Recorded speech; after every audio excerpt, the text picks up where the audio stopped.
The night he told me I was nothing, I was sitting at my own dinner table. 30 guests, crystal glasses, candlelight. And my husband of 7 years looked across the table at his business partner, laughed and said loud enough for everyone to hear, "Don't ask Delia about business. She's decorative." The table laughed. I laughed too. That was the most shameful part. I laughed too. I thought about that dinner table 3 years later, standing in the lobby of the Four Seasons in Midtown Manhattan, holding a copy of Forbes with my face on the cover. My hands weren't shaking anymore. That had taken a while.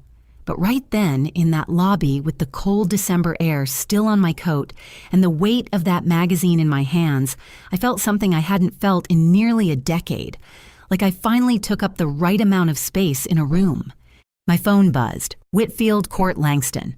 I let it ring. Tell me where you're watching from and what time it is. Where you are. Drop it in the comments right now. Hit subscribe because what this man did and exactly how it came back to destroy him, you need to hear every single word. Now let me take you back to where this really started. Let me tell you who I was before Whitfield Langston, because that woman deserves to be remembered. Not the version of her that spent 9 years shrinking herself down to fit inside someone else's idea of what a wife should be. The real one. The one who existed before all of that. My name is Delia Renee Ashford. I grew up in Houston, Texas 3rd Ward, specifically in a house on Tierwester Street, where my mother kept a vegetable garden in the front yard because she said beauty shouldn't be reserved for the backyard where nobody could see it. My father, Raymond Ashford, drove a city bus for 22 years and read science magazines at the kitchen table every single night. He's the one who taught me that the most powerful thing a person could own was a question they weren't afraid to ask. I asked a lot of questions. By the time I was 26, I had a doctorate in molecular biology from Rice University, a research position at Emory University School of Medicine in Atlanta, and a studio apartment in Midtown that smelled like old coffee and dry erase markers. I was developing a rapid diagnostic platform for sickle cell disease management technology that could cut testing time from 72 hours down to under 4, specifically designed to work in underfunded clinics serving Black communities across the South. It wasn't glamorous work. It wasn't the kind of thing that got you on the cover of anything, but every morning I walked into that lab, I knew exactly why I was there. My best friend was Dr. Simone Achebe, brilliant, sharp-tongued, the kind of woman who would tell you your idea was wrong and then stay up all night helping you fix it. We'd met in our first year of grad school at Rice, bonded over bad vending machine coffee and a shared conviction that biotech had been ignoring Black patients for too long. Simone was the person who knew every version of me, the ambitious one, the scared one, the one who cried in the lab bathroom after a grant rejection and came back out 15 minutes later, ready to resubmit. My brother Theo Ashford was in Houston building a civil rights law practice that was starting to make waves. He called me every Sunday, without fail, not to check on me. Theo would say he was calling to verify you haven't burned the lab down. That was his way of saying he loved me. I wasn't rich, I wasn't connected, but I had purpose. And I had people, and I want you to understand that before everything else, I was whole. Whitfield Court Langston walked into my life on a Tuesday evening in late October at a medical research symposium in Buckhead. He was there as a philanthropist. Drake Capital Partners, his family's investment firm, had donated $250,000 to fund community health research. He was tall, polished, the kind of man who wore a suit like it had been made specifically for his body, which it probably had. But what struck me wasn't how he looked. It was what he said. I was presenting a summary of my research to a small group of attendees when he walked over, waited until I finished, and said quietly, like it was just for me. I've never heard anyone talk about their work like it could actually save somebody's grandmother. That's rare. He wasn't performing. He wasn't networking. He was just present. I was 30 years old. I had never had a man look at me like my work was the most interesting thing in the room. We talked for 3 hours that night. He asked real questions, not polite questions, real ones. He wanted to know about the diagnostic platform, about the gap in clinical resources, about what it would take to scale. He told me he'd been looking for ways to make Drake Capital's philanthropy more targeted, more impactful. Money without direction is just noise. I remember thinking this man understands things. We went to dinner the following weekend, then the weekend after that. Whitfield was attentive in a way I wasn't used to. He remembered small things called when he said he would made me feel like every conversation we'd had was something he'd been turning over in his mind between seeing me. Simone met him twice in those early months and was polite but quiet afterward. She told me later. He looks at you like you're something he wants to own, D, not something he wants to love. I can't explain it better than that. I told her she was projecting. I told her he was different. I was so certain he was different. We were engaged 14 months after that symposium, married 6 months later in a ceremony at a historic estate in Buckhead, 300 guests, magnolia centerpieces my father in a new suit that Theo had bought him, crying through the entire ceremony and pretending he had allergies. It was the most beautiful day of my life. I believed every word of it. Looking back now, the signs were already there. I just didn't know how to read them yet. The first one came at the rehearsal dinner the night before the wedding. We were seated at a long table, immediate family wedding party, a few of Whitfield's closest business associates. His father, Cormac Langston, sat at the head of the table like he owned the room, which in many ways he believed he did. Cormac was 72, silver-haired, the kind of man who shook your hand while looking over your shoulder to see who else was in the room. Someone at the table asked me about my research. I started to answer genuinely excited the way I always got when I talked about the diagnostic platform, and Whitfield reached over, patted my hand lightly, the way you'd pat the hand of a child who'd started talking too loud at a grown-up table, and said with a smooth smile, Once she's Mrs. Langston, she won't need to play scientist anymore. Right, baby? The table laughed. Cormac raised his glass. I laughed too. Simone, sitting 3 seats down, did not laugh. She picked up her water glass and looked at the wall. When our eyes met across the table, she gave me one long, steady look that I spent the next 4 years trying to forget. I told myself it was nerves. I told myself it was a joke. I told myself that the man who had spent 14 months asking real questions about my work, who had said money without direction is just noise, would never actually mean something like that. The next morning, I walked down that aisle in a dress that had taken 4 months to make toward a man I was absolutely certain I knew. I didn't know him at all. The first year of our marriage was beautiful in the way that only things built on a fault line can be beautiful. Everything looked perfect from the surface. You just couldn't feel the ground shifting underneath. Whitfield was generous, attentive. He moved me out of my midtown studio and into a 4,000 square foot home in Buckhead hardwood floors, a chef's kitchen, a study he had built out specifically for my research, because he said, Your work deserves a real space, D. I remember standing in that study the day it was finished, looking at the custom shelving and the wide oak desk and feeling something close to overwhelmed. This man had built me a room. How could I not love him for that? What I didn't understand then was that a room inside someone else's house is still someone else's house. I kept my position at Emory through our first year. Whitfield didn't object, not directly. But the requests began quietly, the way water begins to work on stone. Just once a week, he'd need me at a client dinner. Just this one gala, because the Hargrove Foundation was important to Drake Capital, and it mattered how they perceived the family. Just this weekend trip to Charlotte, because Cormac wanted the partners to bring their wives, and it would look strange if I wasn't there. Once a week became twice. Twice became 4 times. I started missing lab meetings, missing deadlines, apologizing to colleagues for absences I couldn't fully explain without sounding like a woman who had simply chosen her husband over her career, which I suppose was exactly what I was doing, except it hadn't felt like a choice. It had felt like water rising so slowly you don't realize you're drowning until you can't touch the bottom anymore. In the second year, Whitfield began to comment on my research in front of other people. Not cruelly, not yet.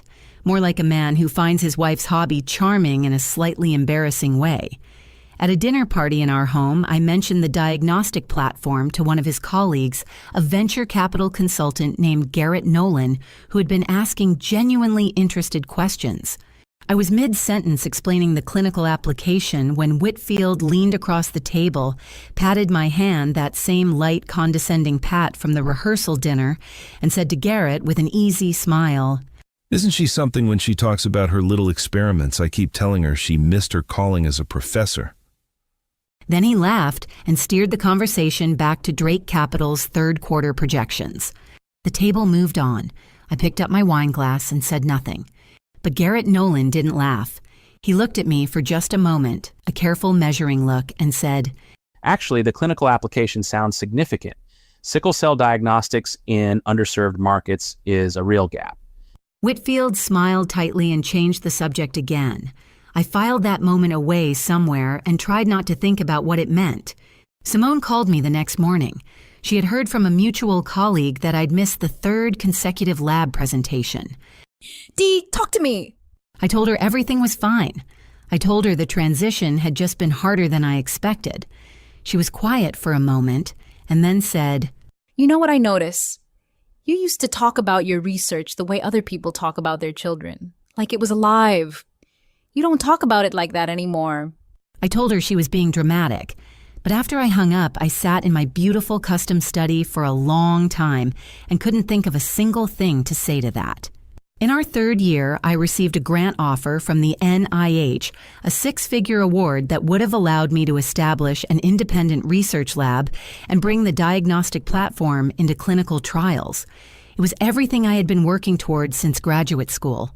I came home and told Whitfield over dinner, and I remember the specific quality of his silence before he responded. Measured, deliberate. The timing is bad, Dee. He said finally.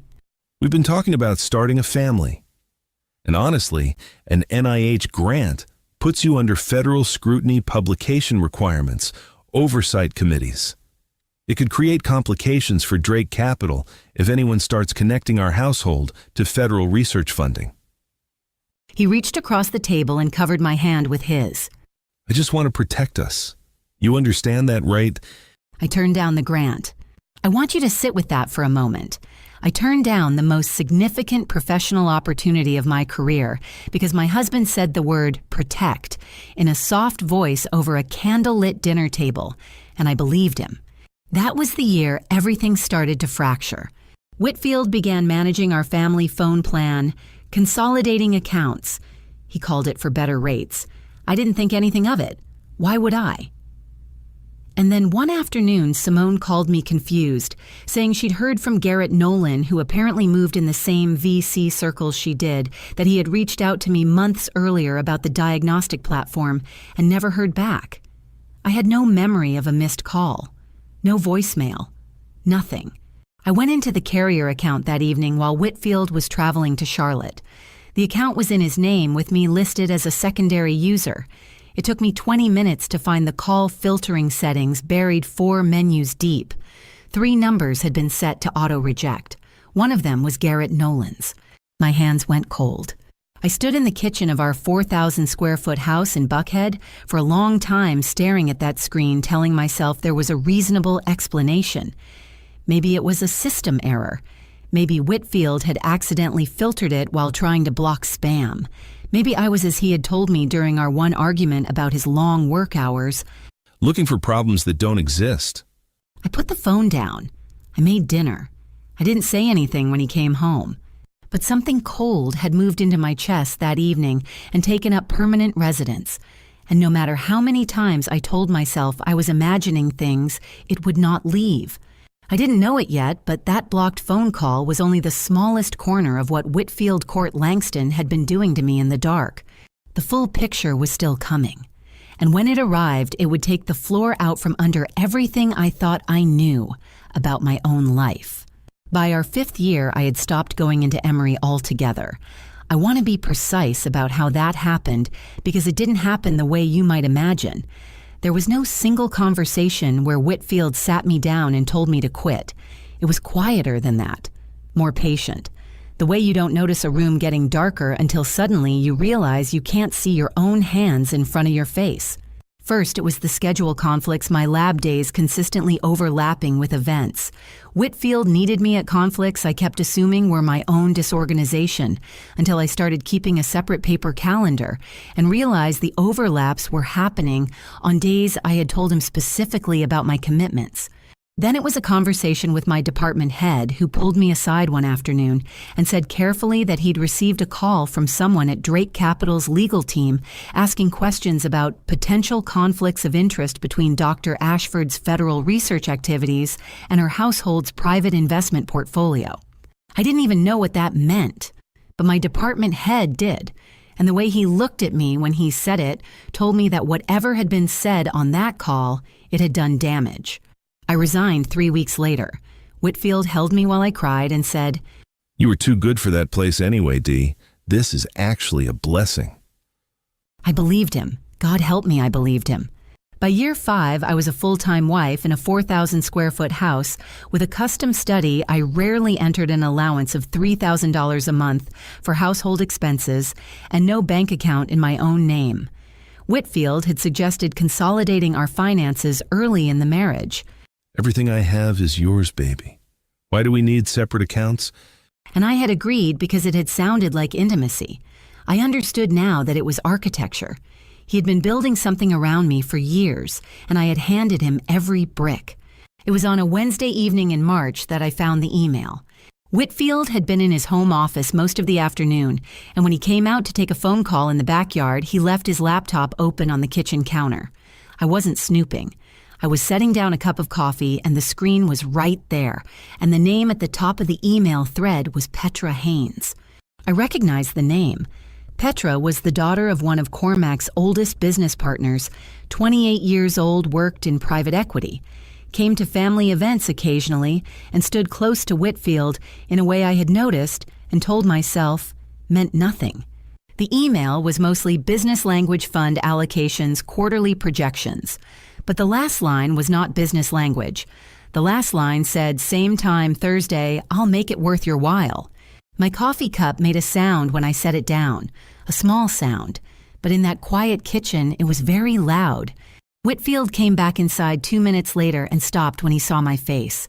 I turned the laptop toward him without saying a word. The silence lasted 4 seconds. I counted. Then he closed the laptop, crossed his arms, and said, "You're reading too much into a professional correspondence. Petra is aggressive in her communication style. Everyone in that circle knows that. God, Camille." He used my middle name when he wanted to make me feel small. "This is embarrassing. You sound paranoid." "My name is Delia," I said.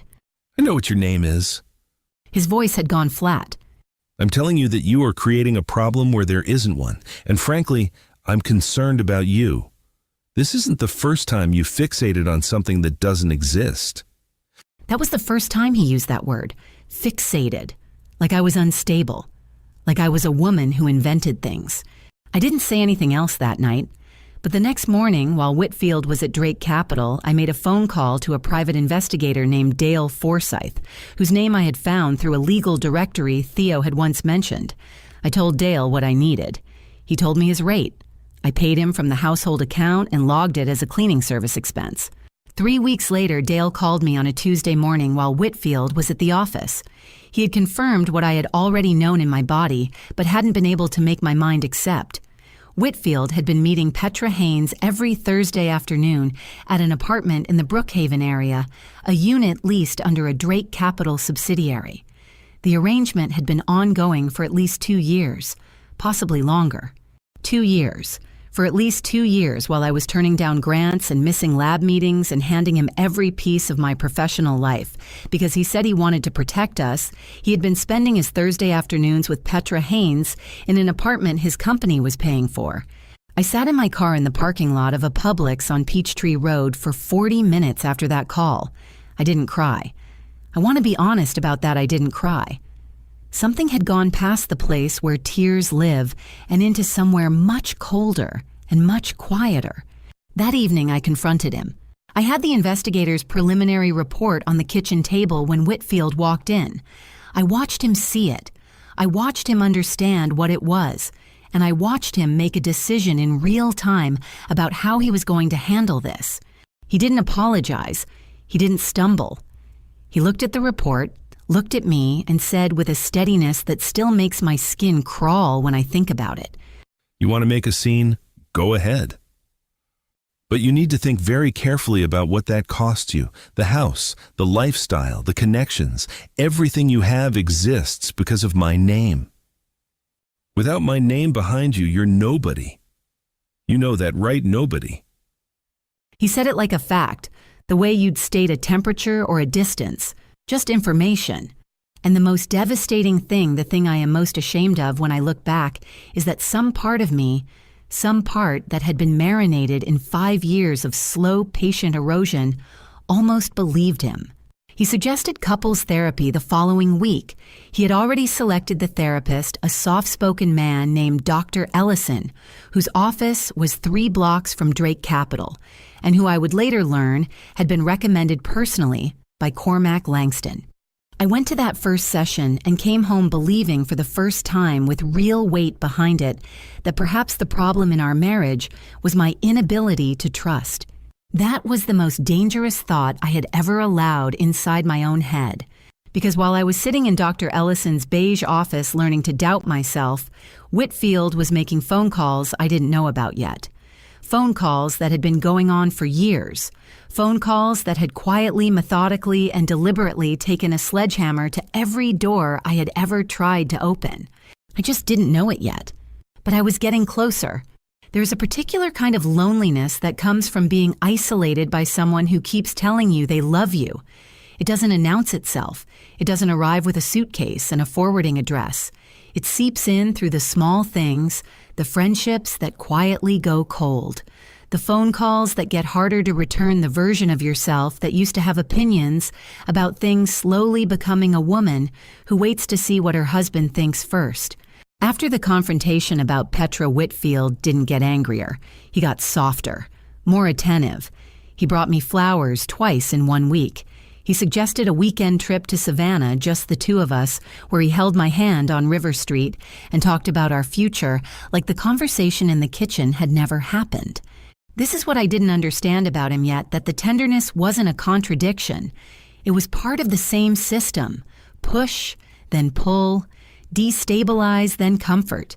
Keep her off balance so she never has steady ground to stand on long enough to think clearly. Dr. Ellison's sessions continued.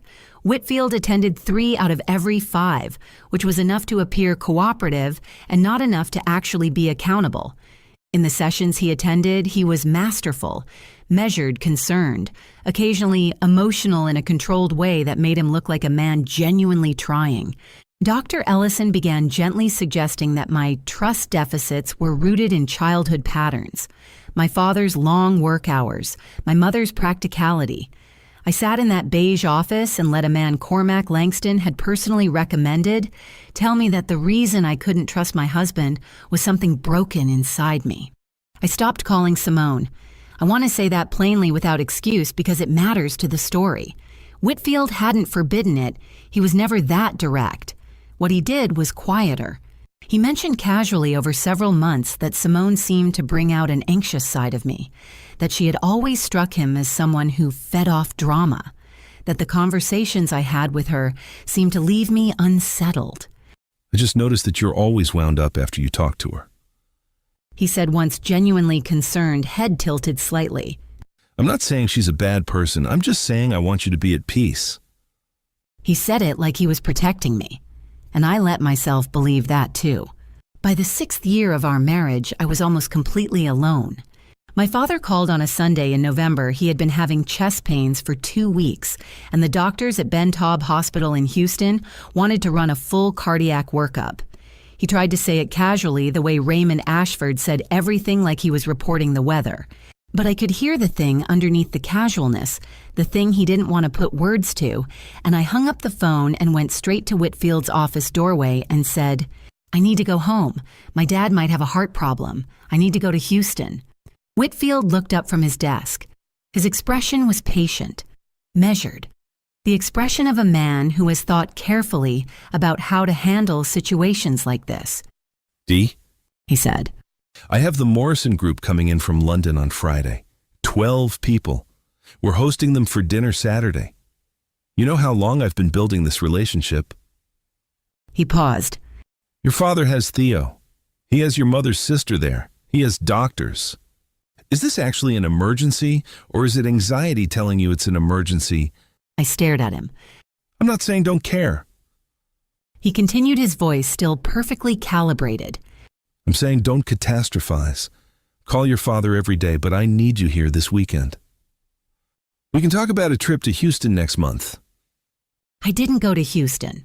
I called my father every day for 2 weeks from the kitchen of our house in Buckhead, while Whitfield entertained the Morrison group, and I smiled at 12 people across our dining room table and refilled their water glasses and said yes. The house had been in Whitfield's family for years, isn't it beautiful? Yes, we love Atlanta. Theo called me the night the cardiac results came back a blocked artery, manageable with medication, not immediately dangerous. He delivered the news and then went quiet for a moment in a way that meant he was choosing his next words carefully. Dee, tell me you're okay. I said I was fine. He said, that's not what I asked. I told him I had to go and hung up. I was not fine. The dinner party where Whitfield's cruelty became something I could no longer explain away happened 3 weeks later. He had invited a group of Drake Capital associates and their wives, 8 people. Expensive wine-catered food. I had spent 2 days coordinating. Petra Haynes was there. She'd been to our home twice before, always with professional justification, always standing close to Whitfield in a way that had a specific quality I had trained myself not to name. Midway through dinner, the conversation turned to healthcare investment, and one of the associates, a man named Bryce who worked in medical device funding, asked me directly what I thought about the diagnostics gap in rural hospital networks. I had spent 6 years researching exactly that question. I opened my mouth to answer. Whitfield's hand came down over mine on the table. Not hard, just there. Heavy and deliberate. Bryce, you don't want to get her started. He said, laughing easily, looking around the table with the relaxed confidence of a man who owns every room he walks into. She'll have you sitting here until midnight hearing about blood panels. He squeezed my hand once the grip slightly too firm for affection and looked at me with a smile that didn't reach his eyes. Isn't that right, baby? Petra Haynes laughed first, then the table followed. I picked up my wine glass. I did not look at anyone. I took a slow sip and I thought very clearly for the first time, without immediately talking myself out of it, he is doing this on purpose. Not carelessly, not unconsciously, on purpose. That thought cracked something open in me that had been sealed shut for 6 years. Later that night, after the guests had gone and Whitfield was on the phone in his office, I went to my custom study, the room he had built for me in the first year of our marriage, as proof of his love, and I sat down at the wide oak desk and I opened my laptop. I had one email in my personal account sent 3 days earlier that I had been afraid to open. It was from Simone. Dee, I know you've been keeping your distance and I've respected that, but I found out something and I need you to know. Please just read what I'm about to tell you. Please. My hands went still on the keyboard. I read the email, and the world I had been carefully maintaining inside my head, the one where all of this was somehow my fault, where I was the one with trust deficits, where Whitfield Langston was a flawed man doing his imperfect best, that world went completely, irrevocably dark. What Simone had found out was worse than anything I had imagined. And I hadn't even heard the worst part yet. Simone's email was 4 paragraphs long. I read it 3 times before any of it fully landed. Then I read it a 4th time out loud in a whisper in my custom study at 11:30 at night, with Whitfield's voice still carrying faintly through the wall from his office down the hall. By the time I finished the 4th reading, I understood that the last 6 years of my life had been built on something that was never what I thought it was. Let me tell you what she found. 2 years earlier, before I had stopped returning her calls, Simone had been at a biotech networking event in Houston where she ran into Garrett Nolan, the venture capital consultant who had been at our dinner party, the one who hadn't laughed when Whitfield patted my hand and called my work a little experiment. They'd gotten to talking the way people in overlapping industries do, and Simone had mentioned my name. Garrett had gone quiet in a specific way. Then he had said carefully, I tried to reach out to Delia about her diagnostic platform a few years back. Someone called me before I could get to her. Someone. Simone had pressed him. Garrett had been reluctant. At first, he said he hadn't wanted to cause problems in someone's marriage, but eventually he told her. The call had come from Whitfield Court Langston personally. Whitfield had introduced himself, been cordial professional, and then mentioned as a courtesy, he said man to man that Delia's research had recently been flagged internally for questions about data integrity. Nothing confirmed, he said, just something Garrett should know before committing capital. Data integrity. Whitfield had told a venture capital investor that my research might be fraudulent. I want you to understand what that means in the world of academic science. An allegation like that, even an unofficial one, even a whispered one delivered over the phone by a concerned husband, travels. It attaches itself to a name. It makes people cautious. It closes doors before you even know they were open. Garrett Nolan had pulled back from pursuing the conversation with me. He hadn't told anyone else, but he hadn't needed to. The damage to that one relationship, that one potential door, had been enough. But Simone hadn't stopped there, because Simone Achebe has never in her life done anything halfway.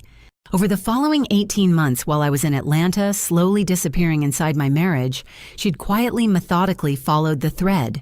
She had found 2 other investors in the biotech space who'd been approached by people connected to Drake Capital with similar unofficial cautions about my work. Not Whitfield directly in those cases. His fingerprints were one remove away, delivered through intermediaries, deniable. But the pattern was unmistakable once you were looking for it. 3 separate investors. 3 separate years. All of them had been considering reaching out to me. None of them ever did. Whitfield hadn't just been neglecting my career. He hadn't just been passively allowing me to shrink.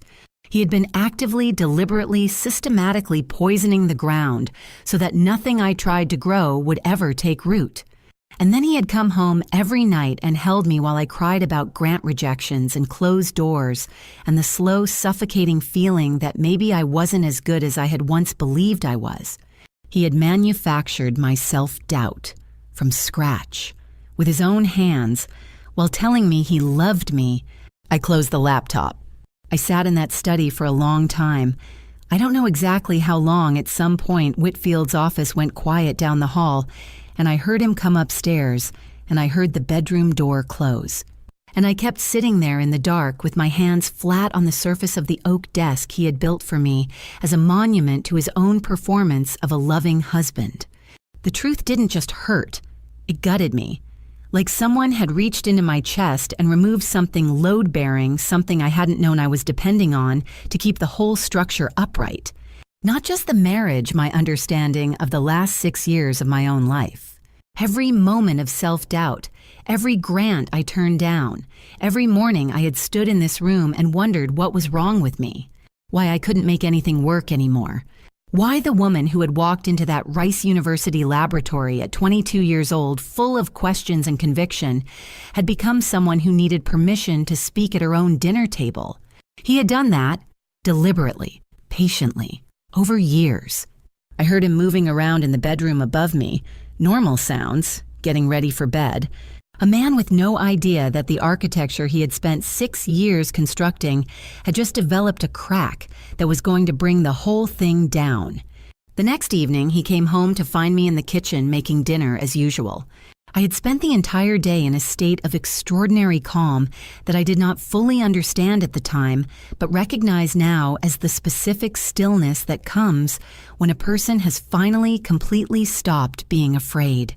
He poured himself a drink, loosened his tie, and told me about his day. I listened. I nodded. I put food on the table.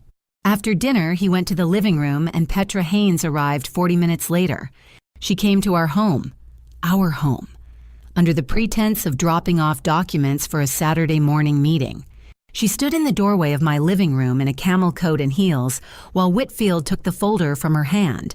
And she looked directly at me with an expression that was not embarrassment or guilt or even indifference. It was amusement.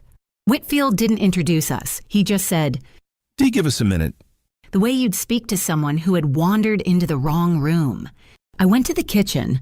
I stood at the sink. I heard them laughing about something in the living room, low private laughter, the kind that has its own language.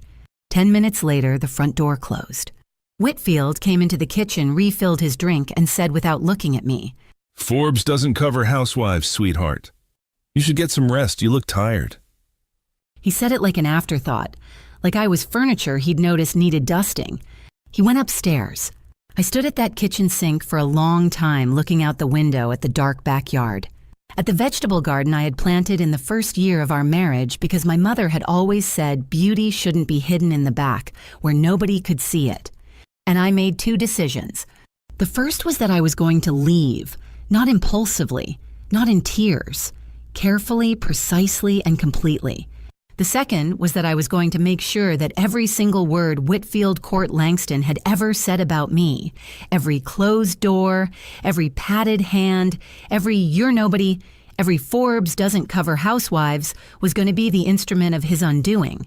Not because I wanted revenge. I want to be honest about that distinction because it matters. Because the truth deserved to be the last thing standing. And I had 6 years of it ready to go. The first call I made was to Theo. Not because I needed him to fix anything. Theo is a lawyer, but that wasn't why I called him. I called him because he was the one person on earth who had known me before any of this, before Buckhead, before Drake Capital, before the woman who laughed when her husband called her work, a little experiment, and I needed to hear my own name said by someone who had always known exactly who it belonged to. He picked up on the second ring. It was a Thursday evening just past 9, and I could hear Houston traffic in the background. He was still at his office, which was exactly where Theo Ashford always was at 9 on a Thursday. I said, I need you to come to Atlanta, and I need you to bring someone who knows how to build a firewall around intellectual property. There was a pause, not a long one. Then Theo said, Baby sis, I have been waiting for this call for 4 years. His voice was steady and warm, and it cracked something open in me that I had been holding sealed for months. I pressed my hand flat against the kitchen counter and breathed until the feeling passed. There was no time to fall apart. Not yet. Not until the work was done. Theo arrived the following Friday evening with a carry-on bag and the name of an attorney he trusted absolutely. Her name was Rochelle Dupree, 44 years old, Atlanta-based, nationally recognized in high-asset divorce litigation. Theo had done his research. Rochelle had never lost a case involving the concealment of marital assets. She had also, according to Theo, a particular professional contempt for men who used financial control as a weapon against their wives. We met in a conference room at Rochelle's office in Midtown Atlanta on a Saturday morning. No Whitfield, no Drake Capital, just Theo, me, a yellow legal pad, and a woman who listened to 2 hours of everything I had to say without interrupting once. When I finished, Rochelle set down her pen and said, Mrs. Langston, the financial control, the career sabotage, the systematic isolation, what you're describing, has a name in family law, and judges in this state have seen it before. She paused. You're going to be better than fine. Though I understand you said you didn't want fine, I want the truth on the record, I said. All of it. Then let's put it there. What followed was 6 weeks of the most disciplined performance of my life.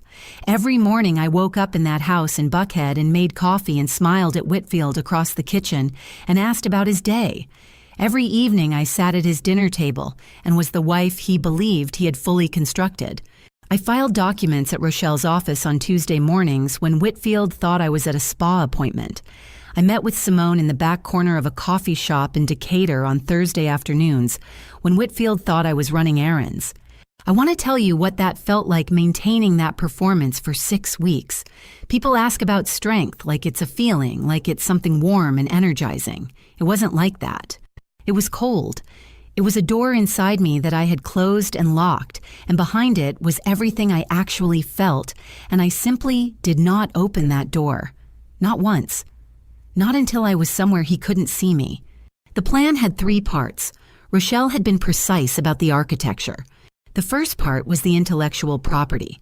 Everything I had ever developed, the diagnostic platform, research, the clinical application frameworks, the preliminary trial data, had been created by me before the marriage or during the marriage using my premarital expertise and independent research time. Rochelle brought in an IP attorney named Warren Castile, who spent 2 weeks reviewing documentation and filed registration for every piece of that work under my legal name, Delia Renee Ashford. Not Langston, Ashford. The name I was born with. The name that had been on every paper I'd ever published, every grant I'd ever applied, for every door Whitfield had quietly pushed closed. He had never paid attention to that name. That was his first mistake. The second part was Ardent Bioworks. Simone and I incorporated quietly in Delaware a clean filing with Simone as the public-facing founder and CEO. My role as co-founder and majority stakeholder was documented internally, but not yet disclosed publicly. The company's core asset was the diagnostic platform IP legally registered to me, licensed exclusively to Ardent Bioworks. Warren Castile made certain the paperwork was airtight in a way that would withstand any challenge. Theo reached out to Garrett Nolan through a mutual contact, not mentioning me not yet, just a conversation about an interesting new biotech startup working on sickle cell diagnostics. Garrett took the meeting with Simone. He called Theo afterward and said he wanted in.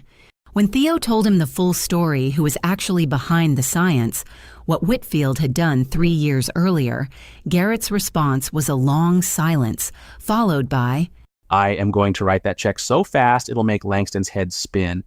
Garrett invested $8 million into Ardent Bioworks on a Tuesday morning in April.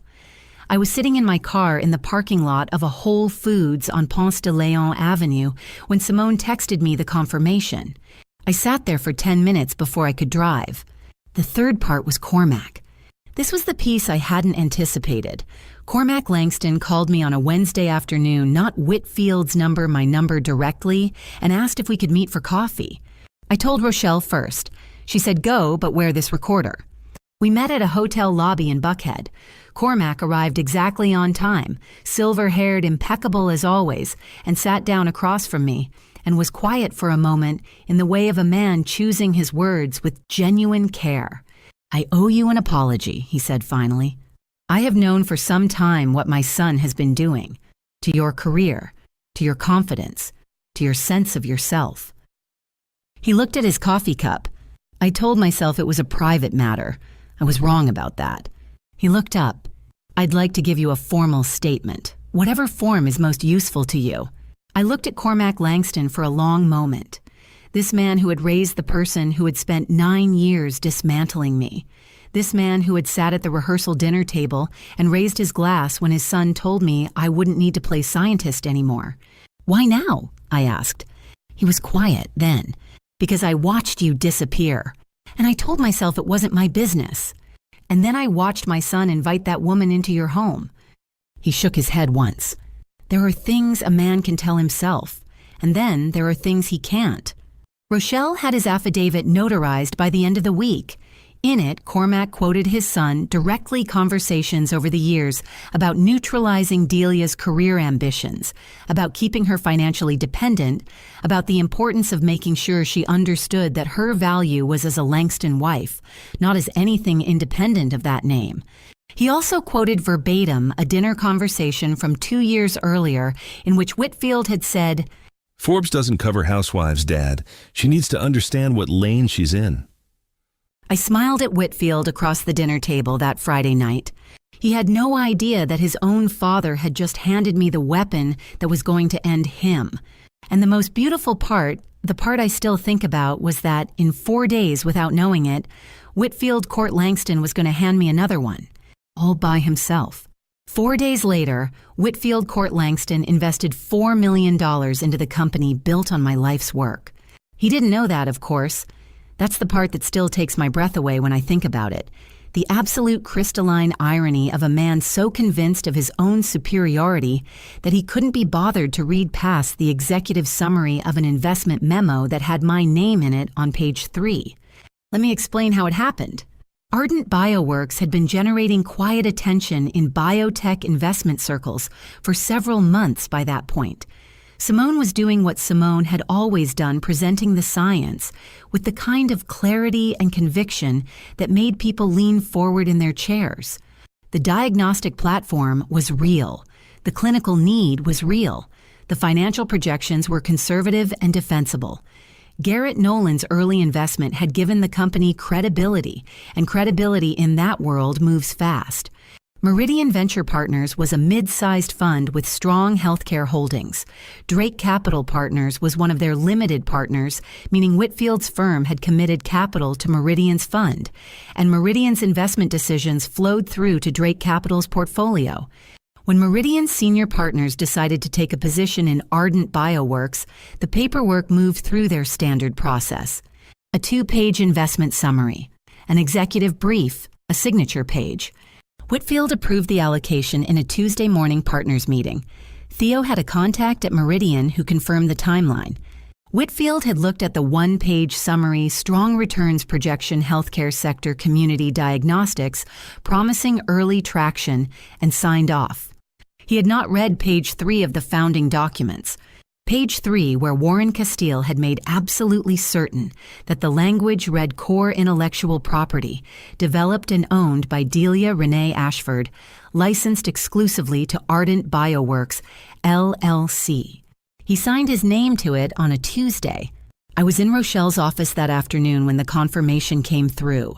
Rochelle set the document on the conference table between us, tapped it once with 2 fingers, and said, "He just signed a legal acknowledgement that the IP belongs to you, in front of 2 witnesses and a notary. I've been doing this for 19 years. That is the cleanest self-inflicted wound I have ever seen." I looked at that signature for a long time. Whitfield Court Langston. The same signature that had been on our marriage certificate. The same signature that had been on the letter my department head at Emory had received from Drake Capital's legal team.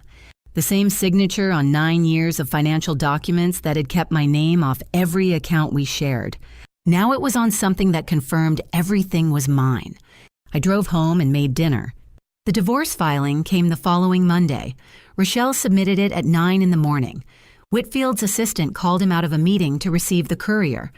Theo told me later that someone at Drake Capital had texted a contact saying Whitfield had come back into the conference room after that call looking like a different person. Pale. Still. Like something structural had shifted in him. He called me 4 times between 10 in the morning and noon. I didn't answer. I was at Simone's apartment in Decatur, sitting at her kitchen table, drinking the first truly peaceful cup of coffee I had experienced in 9 years. Simone sat across from me and didn't say anything for a long time. Then she said, How do you feel? I thought about it, honestly. Like I've been holding my breath for 6 years. I said, and I just exhaled. Whitfield's lawyers responded within 48 hours with an aggressive counterfiling. Their strategy was exactly what Rochelle had predicted: claim all IP developed during the marriage as marital property subject to equitable distribution. Simultaneously offer a settlement, $1.2 million, a clean break, no further litigation. Whitfield's attorney delivered the offer in a tone that suggested this was generous, that I should be grateful. Rochelle declined on my behalf before I had finished reading the number. The pretrial period was 3 weeks. During those 3 weeks, Whitfield's behavior moved from controlled to desperate in a progression that Rochelle described as textbook. First, the generous offer, then a slightly higher offer, then a call from Cormac, his own father, asking Whitfield to consider settling cleanly, which Whitfield refused because Whitfield had never in his life been able to accept that he might lose something. Then came the evening that I will carry with me for the rest of my life. Not because of what happened to me, because of what I watched happen to him. It was 8 days before the trial. Whitfield had requested a brief in-person meeting, just the 2 of us. No attorneys. He said just a conversation. Rochelle advised against it. I went anyway, because I wanted to see him one final time before everything changed. And because I wanted him to see me, the real me. The one he had spent 9 years trying to erase. We met in the lobby of a hotel on Peachtree Street, neutral ground public space. He arrived 5 minutes late, which had always been his way of establishing that his time mattered more. He sat down across from me and for a moment just looked at me in that appraising way he had, the way that used to make me feel simultaneously seen and measured. "You don't have to do this," he said. "We can still fix this, Dee." I didn't say anything. I know I haven't been perfect. But what you're doing, dragging this into a courtroom, it's going to hurt both of us. You know that. I looked at him. The man who had built me a study as a monument to a love he was performing. The man who had called Garrett Nolan and lied about my research. The man who had stood in my kitchen and told me I was nobody. "Tell me something," I said quietly. "When you called those investors, when you told them my work had integrity problems, what did you think was going to happen eventually?" Something moved across his face. Quick. Gone. "I don't know what you're talking about," he said. "I know you don't," I said. "That's what's interesting." I stood up, put on my coat. And then Whitfield did something I had not expected.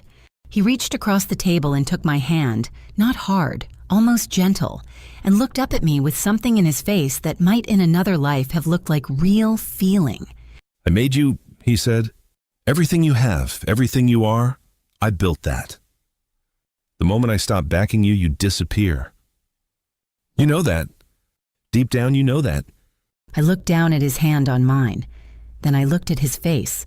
I smiled at him across that table, the same smile I had been giving him for 9 years, the one he had always read as compliance, and I said nothing. I let him have that moment, let him sit in the absolute conviction of it. Because in 8 days, that sentence was going to be read aloud in a courtroom. And the last person in Atlanta who would be disappearing was me. The morning of the trial, I woke up at 5:30 and lay still in the dark for a few minutes, just breathing. Not from nerves. I want to be clear about that. The stillness I felt that morning was not the stillness of fear. It was the stillness of a woman who had done every single thing she was supposed to do, who had checked every document and verified every filing and trusted the people she had chosen carefully and deliberately, and who now simply had to walk into a room and let the truth do what truth does when you finally give it enough space. I wore a navy dress, simple. No jewelry except my grandmother's small pearl earrings that my mother had sent from Houston in a padded envelope with a note that said only, "Wear these. She'd want you to." I stood in the mirror of the Inman Park apartment I had been renting for the past 3 weeks, quietly secured through Theo, before the filing paid with funds from the household account in the final weeks before everything changed, and I looked at myself for a long moment. I recognized her. That was the thing. I recognized the woman looking back at me. Theo picked me up at 7:15. He didn't say much on the drive to the Fulton County Courthouse. He didn't need to. He just drove one hand on the wheel, and at a red light on Memorial Drive, he reached over and squeezed my shoulder once the way he used to when we were kids, and something hard was coming, and he wanted me to know he was there. Rochelle was waiting on the courthouse steps with Warren Castile and a paralegal carrying 2 banker's boxes of documents. She looked at me once, top to bottom, and nodded. Ready. It wasn't a question. Whitfield arrived 8 minutes later with 3 attorneys and Petra Haynes, who sat in the public gallery in a cream blazer with the particular composure of a woman who believed she was about to watch something go her way. Bryce Holloway was there too, the Drake Capital associate from the dinner party, the one who had asked me about diagnostics, and watched Whitfield pat my hand like I was a child. He sat 2 rows behind Petra, arms crossed, the expression of a man present to witness a formality. Whitfield sat at the opposing table and did not look at me. That was new. In the hotel lobby 8 days ago, he had looked at me with the full weight of his certainty. Today, he was managing something. I could see it in the set of his shoulders, the careful, deliberate performance of a man who is more worried than he is showing. His lead attorney opened. The argument was confident, methodical, exactly what Rochelle had predicted. All intellectual property developed during the marriage constituted marital assets. Drake Capital's financial support had created the conditions under which Dr. Ashford had been able to pursue her research. The marriage had been a partnership, and partnerships divided equitably upon dissolution. He used the word partnership 4 times. Each time he said it, I thought about Garrett Nolan's phone call, about the NIH grant I turned down, about my father's chest pains and the Morrison Group dinner and Petra Haynes laughing in my living room. Whitfield's attorney finished and sat down. Whitfield leaned back slightly in his chair, the posture of a man who believes the hard part is over. Then Rochelle Dupree stood up. She didn't raise her voice. Rochelle never raised her voice. She had explained to me once that the quieter she spoke, the harder people had to listen, and the harder they listened, the more they heard. She set a single document on the table in front of her and said, "Your Honor, I'd like to begin with the intellectual property registration."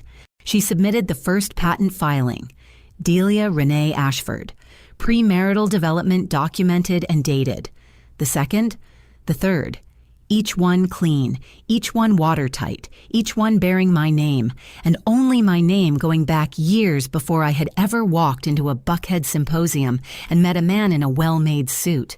Whitfield's attorney began to shift in his chair. Then Rochelle said, "Your Honor, I'd like to submit Exhibit 14. She placed the Meridian Venture Partners investment documentation on the table. Then she placed a copy in front of the judge. Then she turned slowly, precisely, and placed a copy in front of Whitfield's legal team. Exhibit 14 is the founding and investment documentation for Ardent Bioworks LLC, Rochelle said. Specifically, I'd like to direct the court's attention to page 3, paragraph 2, which reads, She paused just long enough for the room to lean in core intellectual property developed and owned by Delia Renee Ashford, licensed exclusively to Ardent Bioworks LLC. She looked up. This document was signed and notarized by representatives of Meridian Venture Partners. Meridian Venture Partners, as the court can see in Exhibit 15, counts Drake Capital Partners as a limited partner, meaning that Whitfield Court Langston, through Drake Capital's participation in the Meridian Fund, personally authorized a $4 million investment into Ardent Bioworks. She set down her pen. Mr. Langston's own signature on that authorization constitutes a legal acknowledgement that the intellectual property belongs solely to my client. He validated her ownership in writing, in front of witnesses. The room went very still. I watched it happen to him in real time. I want to describe it carefully because I had waited a long time for this moment and I want to honor it with precision. The color left his face the way water drains from a bathtub quickly at first, then the last of it going slowly until there was nothing left. His hands, which had been resting flat on the table in the composed posture of a confident man, began to move a small, involuntary tremor that he tried to control by pressing them together, which only made the trembling more visible. His lead attorney leaned in and said something sharp and low, and Whitfield turned to respond. And I watched his mouth open and then close again without producing sound. The voice that had told me I was nobody. The voice that had called investors and whispered lies about my integrity. That voice opened and found nothing there. Sweat appeared at his collar. He reached up and touched it, an unconscious gesture, and then seemed to realize he had done it and put his hand back down. Bryce Holloway in the second row uncrossed his arms. Petra Haynes looked at the back of Whitfield's head for a long moment. Then she picked up her handbag, stood and walked out of the courtroom without looking at anyone. The door closed behind her with a sound that was not loud but that everyone heard. Rochelle was not finished. She submitted Cormac Langston's affidavit. The judge read it in silence. Then the judge read aloud the line Cormac had quoted directly Whitfield's words in his own voice from a dinner table. 2 years ago. Forbes doesn't cover Housewife's dad. She needs to understand what lane she's in. The judge looked up over her glasses at Whitfield Court Langston. Mr. Langston, she said, I find that statement particularly instructive given what I'm looking at. She held up the Ardent Bioworks valuation that Rochelle had submitted as Exhibit 16. Current company valuation $340 million. Then she held up the Forbes document Rochelle had placed in the record that morning, advance copy not yet on newsstands, submitted with the magazine's legal cooperation. The cover. My face. Delia Ashford Ardent Bioworks, America's most innovative women in biotech. Bryce Holloway made a sound in the gallery. Not words, just a sound. The judge ruled, the intellectual property belonged entirely to me. The career sabotage documented through Garrett Nolan's testimony, submitted in writing corroborated by 2 additional investor statements Rochelle had gathered, constituted tortious interference, and the court awarded compensatory damages of $18.7 million. The Meridian investment remained valid, meaning Drake Capital would continue paying returns on a company built entirely on my work. Whitfield would receive nothing from Ardent Bioworks, nothing from the IP, nothing from 9 years of trying to own me. His attorneys requested a recess. The judge denied it. In the hallway outside the courtroom, Theo put both arms around me and held on. I pressed my face into his shoulder and breathed. Behind us, I could hear voices Whitfield's legal team tight and urgent. I didn't turn around. Then I heard him. His footsteps. His voice stripped now of all its architecture saying my name. Delia. I turned. He looked diminished. That's the only word for it. Like something structural had been removed and the rest hadn't caught up yet. His eyes were red at the edges. His collar was still damp. He was alone, no attorneys, no Petra, no Cormac. Just a man standing in a courthouse hallway with nothing left to stand behind. I'm sorry, he said. I know it's not enough, but I am. I didn't see what I was doing. I didn't understand. Whitfield. My voice was quiet, steady. The voice of a woman who had nothing left to be afraid of. You understood exactly what you were doing. You did it carefully and patiently for 9 years. What you're sorry about is that it didn't work. I looked at him. Really looked one final time at the man I had believed was different. You told me that the moment you stopped backing me, I would disappear. I let that sit for just a moment. Look at which one of us is disappearing. I turned and walked back to Theo. I did not look back. Behind me, I heard Whitfield make a sound.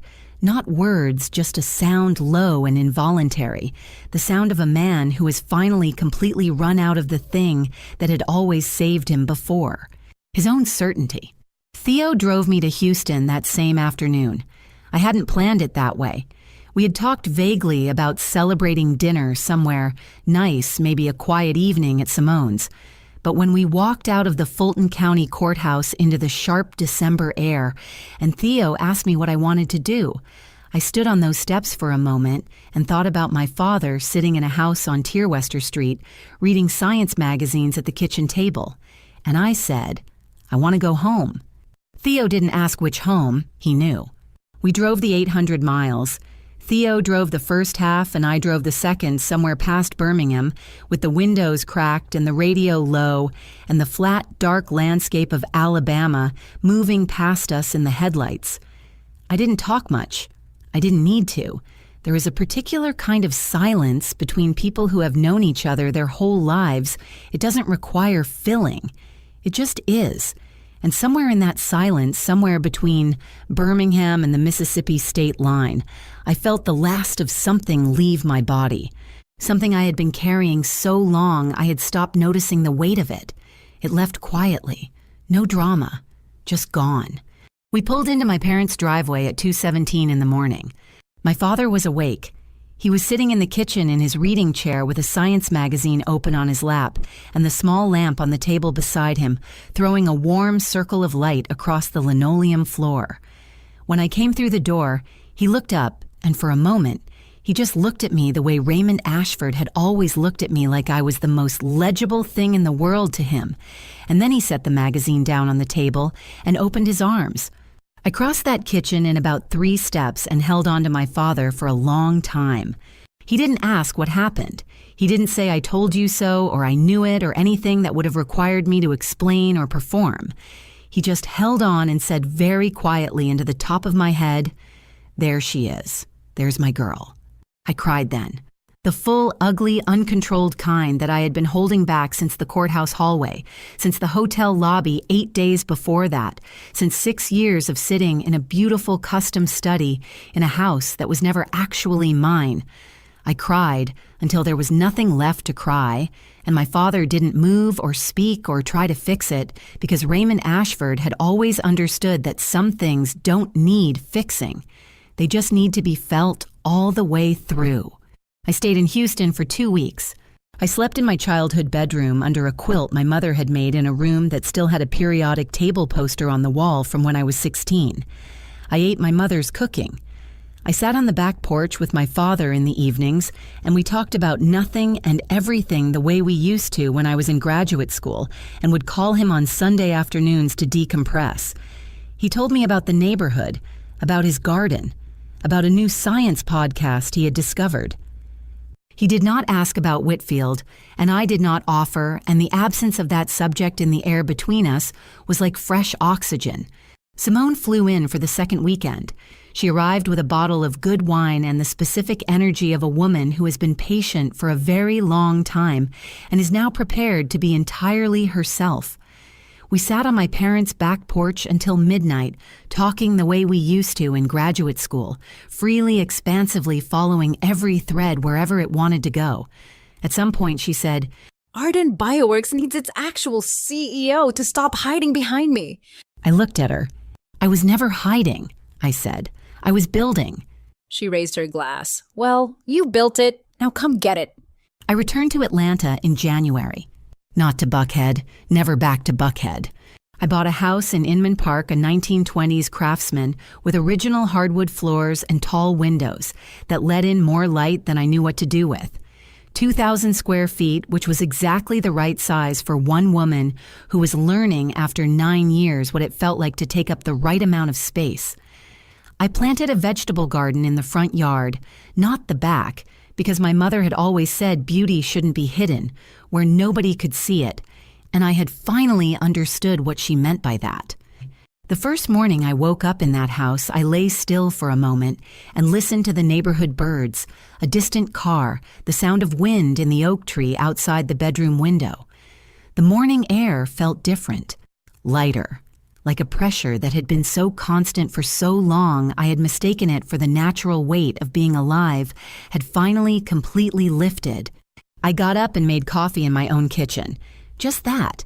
Just coffee in my own kitchen in a house with my name on the deed on a morning with nowhere I had to be except where I chose. I stood at the window and looked at the front yard where the garden would go in the spring, and I thought about the woman who had walked into a Rice University laboratory at 22 years old, full of questions, and the woman who had laughed at a dinner table when her husband called her work a little experiment, and the woman who had sat in a courthouse hallway and listened to the truth be read aloud into the permanent record. All the same woman, every version of her leading to this kitchen this morning, this cup of coffee. Ardent Bioworks moved into a permanent headquarters in the old 4th Ward in March, 4,000 square feet of lab and office space, 12 full-time employees, a clinical partnership with Grady Memorial Hospital that was already showing results. Simone ran operations. I ran science. We made decisions together at a round table in a glass-walled conference room where every chair was equal and nobody's hand got patted when they were speaking.